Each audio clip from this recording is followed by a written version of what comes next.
তেল আধুনিক পৃথিবীর রক্তস্রোত, আর সেই রক্তস্রোতের গলা যদি কেউ চেপে ধরে।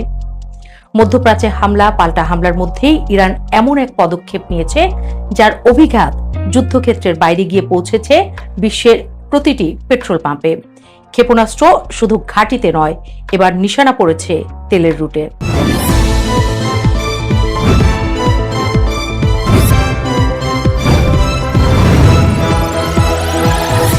হরমুজ প্রণালী, যেখান দিয়ে বিশ্বের প্রায় 1/5 জ্বালানি প্রবাহিত হয়, সেখানে তৈরি হয়েছে ভয়, অনিশ্চয়তা আর স্থবিরতা। প্রশ্ন এখন একটাই, ইরান কি যুদ্ধক্ষেত্র বদলে দিয়েছে? মধ্যপ্রাচ্যে যা ঘটছে সেটিকে শুধু সামাজিক উত্তেজনা বললে ভুল হবে। এটি ছিল শক্তির নতুন প্রদর্শন, যেখানে গোলা বারুদের চেয়েও বড় অস্ত্র হয়ে উঠেছে জ্বালানি। যুক্তরাষ্ট্র ও ইসরায়েলের হামলার জবাবে ইরান সরাসরি যুদ্ধক্ষেত্রের বাইরে গিয়ে আঘাত হানতে শুরু করেছে। মধ্যপ্রাচ্যের বিভিন্ন দেশে অবস্থিত মার্কিন স্থাপনাগুলোকে লক্ষ্য করে পাল্টা আক্রমণের পাশাপাশি হরমুজ প্রণালীর কাছে একাধিক তেলবাহী জাহাজে হামলার ঘটনা আন্তর্জাতিক বাজারকে মুহূর্তেই নাড়িয়ে দিয়েছে। এই একটি পদক্ষেপই বিশ্ব অর্থনীতিকে সতর্ক সংকেত দিয়েছে, কারণ হরমুজ প্রণালী শুধুমাত্র একটি জলপথ নয়, এটি পৃথিবীর জ্বালানি সরবরাহ ব্যবস্থার কেন্দ্রবিন্দু। বিশ্বের প্রায় 20% তেল ও গ্যাস প্রতিদিন এই সরু সমুদ্রপথ অতিক্রম করে। অর্থাৎ এখানে সামান্য অস্থিরতাও তেলের বিশ্ববাজারে বিশাল প্রভাব ফেলতে পারে। আর ইরান ঠিক সেই জায়গাতেই চাপ সৃষ্টি করেছে। তেহরান সরাসরি সতর্ক করেছে যে এই জলপথ দিয়ে নৌযান চলাচল নিরাপদ নয়। ফলাফল দেখা যায়, কয়েক ঘন্টার মধ্যেই আন্তর্জাতিক জাহাজ চলাচল ধীর হয়ে পড়ে। বহু ট্যাঙ্কার নিরাপদ দূরত্বে নোঙর ফেলে অপেক্ষা শুরু করে। ট্র্যাকিং প্ল্যাটফর্ম কেপলারের তথ্য অনুযায়ী অন্তত 150টি তেলবাহী জাহাজ প্রণালীর উপর আটকে আছে। বিমা খরচ বেড়ে যাওয়ায় অনেক কোম্পানি ঝুঁকি নিতে রাজি হয়নি, আর বাজার তার সঙ্গে সঙ্গে প্রতিক্রিয়া দেখায়।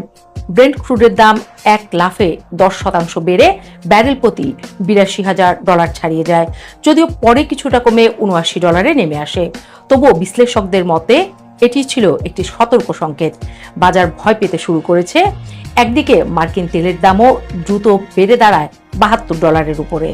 বিশ্লেষক শৌল কাভুনিকের মতে এখানে উৎপাদন অবকাঠামো সরাসরি লক্ষ্যবস্তু হয়নি বলে বাজার পুরো আতঙ্কে যায়নি, কিন্তু পরিবহন ব্যবস্থা যদি দীর্ঘদিন বিঘ্নিত থাকে তাহলে পরিস্থিতি দ্রুত বদলে যেতে পারে। অর্থাৎ যুদ্ধ এখন সরাসরি তেলের সরবরাহর লাইনে এসে দাঁড়িয়েছে। এখানেই ইরানের কৌশলগত শক্তি স্পষ্ট হয়ে ওঠে। সামরিক শক্তিতে যুক্তরাষ্ট্রের সঙ্গে সরাসরি প্রতিযোগিতা কঠিন হলেও ভূগোল ইরানের সবচেয়ে বড় অস্ত্র। হরমুজ প্রণালী তাদের দক্ষিণ উপকূল ঘেঁষে অবস্থিত, ফলে এই পথের নিরাপত্তা প্রশ্নবিদ্ধ করলেই বিশ্ব অর্থনীতিতে চাপ তৈরি করা সম্ভব। এ যেন যুদ্ধক্ষেত্রের বাইরে বসেই প্রতিপক্ষকে অর্থনৈতিক চাপের মধ্যে ফেলে দেয়া। বিশ্লেষকদের কেউ কেউ সতর্ক করেছেন, সংঘাত দীর্ঘস্থায়ী হলে অপরিশোধিত তেলের দাম ব্যারেল প্রতি $100 ছাড়িয়ে যেতে পারে, আর সেটি ঘটলে বিশ্বব্যাপী মুদ্রাস্ফীতি নতুন করে মাথাচাড়া দেবে। খাদ্য, পরিবহন, শিল্প সবখানেই খরচ বাড়বে। অর্থনীতিবিদ সুবিধা সুব্রামানিয়ামের ভাষায়, দীর্ঘ সময় তেলের দাম বেশি থাকলে সেটি ধীরে ধীরে সব পণ্যের দামের সঙ্গে মিশে যায় এবং শেষ পর্যন্ত বৈশ্বিক মুদ্রাস্ফীতিতে রূপ নেয়। এই আশঙ্কা থেকেই ওপেক প্লাস দ্রুত পদক্ষেপ নিয়েছে। তারা দৈনিক উৎপাদন বাড়ানোর সিদ্ধান্ত নিয়েছে, যাতে বাজারে সরবরাহ বাড়িয়ে দাম নিয়ন্ত্রণে রাখা যায়। তবে প্রশ্ন রয়ে গেছে, সরবরাহ বাড়লেই কি সমস্যার সমাধান হবে? কারণ সমস্যা উৎপাদনে নয়, পরিবহনে। যদি জাহাজ নিরাপদে চলাচল করতে না পারে, তাহলে অতিরিক্ত উৎপাদিত তেলও বাজারে পৌঁছাবে না। এদিকে ইরান দাবি করেছে পশ্চিমা দেশের তেলবাহী ট্যাঙ্কার ক্ষেপণাস্ত্রের আঘাতে ক্ষতিগ্রস্ত হয়েছে।